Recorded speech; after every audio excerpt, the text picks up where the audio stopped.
So this morning, my 6-year-old meditated for 20 minutes in his bed.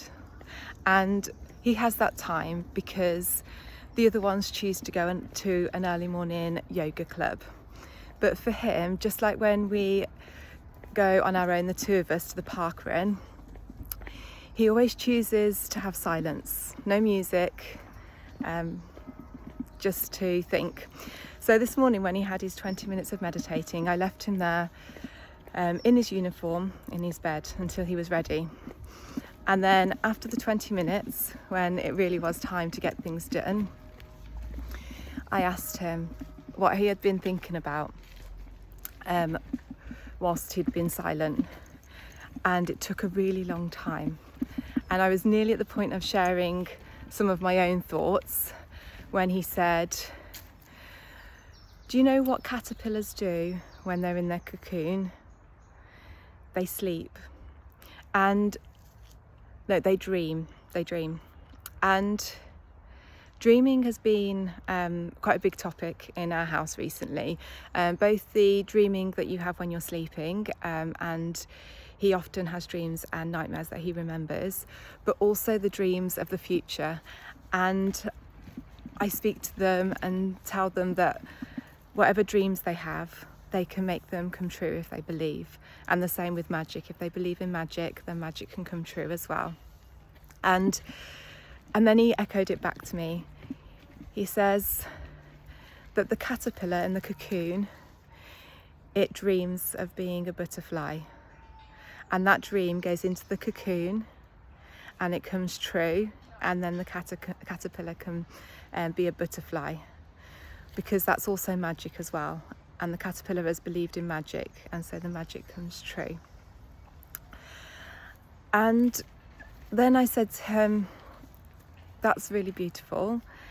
And the thing is, there is a real physical change in the caterpillar turning into the butterfly. So how would we explain that?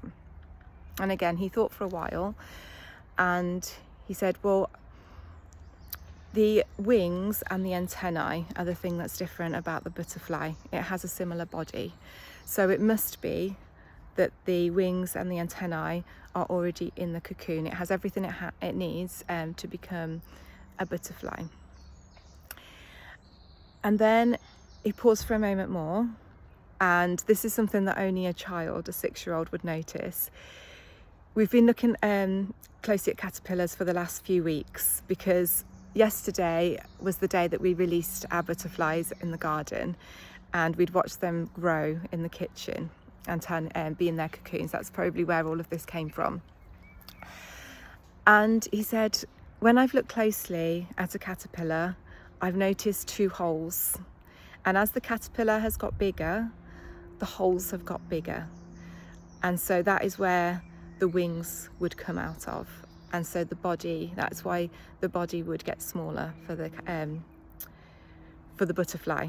And the antennae, that would come out of the body too. So all of this had come from his mind. It was incredible.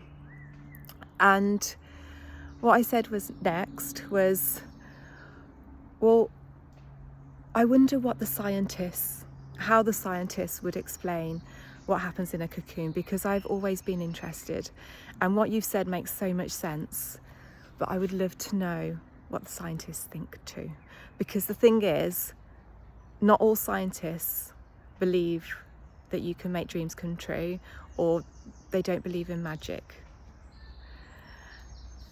And I said, shall we find out what the scientists think about it? And he said yes. And then it was time to jump back into our morning routines and get breakfast. So maybe that's something for tomorrow. And a lot more happened, and more discussions happened at the breakfast table, which is also for another day. But I'll leave you with the caterpillar and the butterfly for this Thursday morning.